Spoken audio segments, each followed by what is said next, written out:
Mr. Speaker, I stand before you today to offer an apology to former students of Indian residential schools. The treatment of children in Indian residential schools is a sad chapter in our history.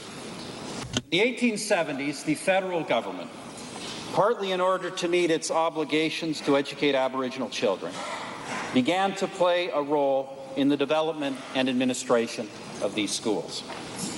Two primary objectives of the residential school system were to remove and isolate children from the influence of their home, families, traditions, and cultures, and to assimilate them into the dominant culture.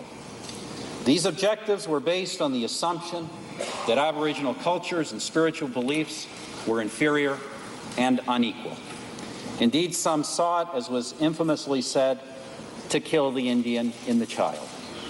Today, we recognize that this policy of assimilation was wrong, has caused great harm, and has no place in our country.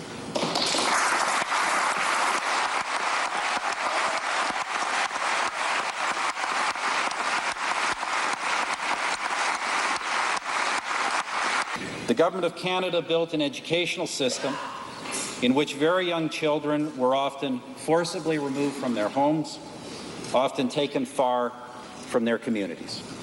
Many were inadequately fed, clothed, and housed. All were deprived of the care and nurturing of their parents, grandparents, and communities.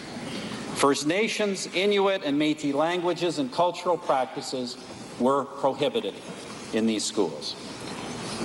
Tragically, some of these children died while attending residential schools, and others never returned home.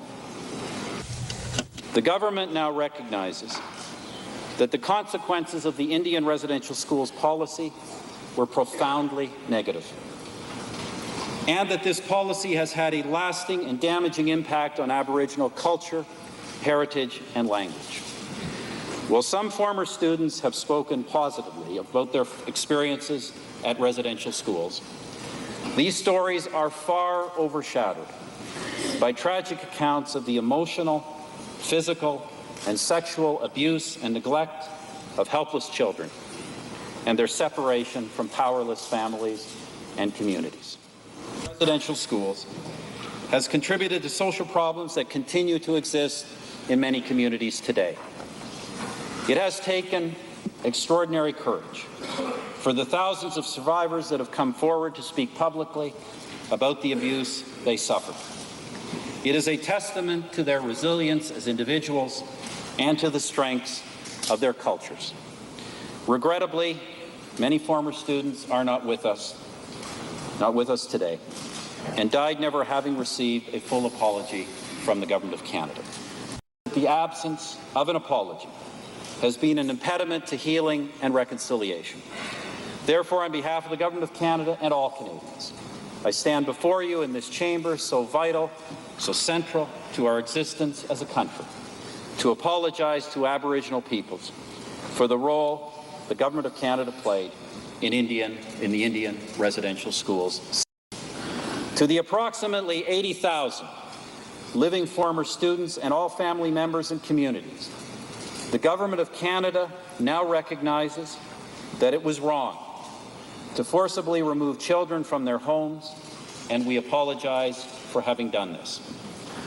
We now recognize that it was wrong to separate children from rich and vibrant cultures and traditions, that it created a void in many lives and communities, and we apologize for having done this.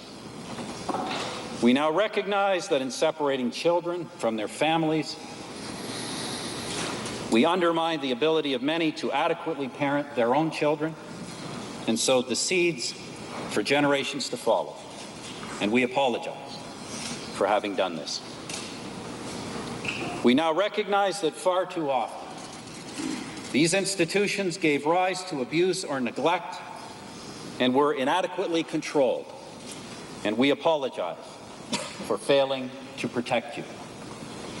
Not only did you suffer these abuses as children, but as you became parents, you were powerless to protect your own children from suffering the same experience.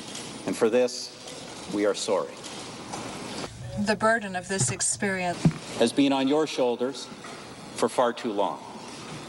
The burden of this experience is properly ours as a government and as a country. There is no place in Canada for the attitudes that inspired the Indian residential school system to ever prevail again.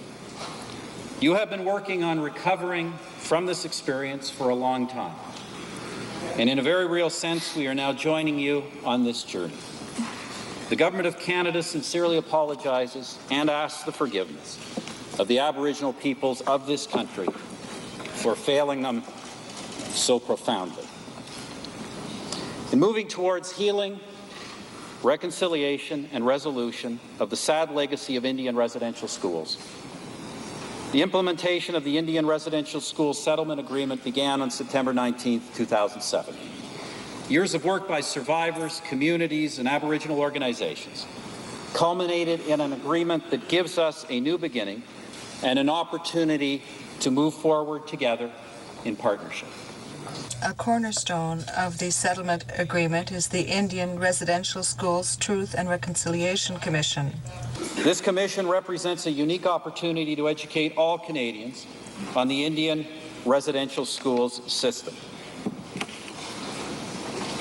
It will be a positive step in forging a new relationship between Aboriginal peoples and other Canadians, a relationship based on the knowledge of our shared history, a respect for each other, and a desire to move forward with a renewed understanding that strong families, strong communities, and vibrant cultures and traditions will contribute to a stronger Canada for all of us. God bless all of you. God bless our land.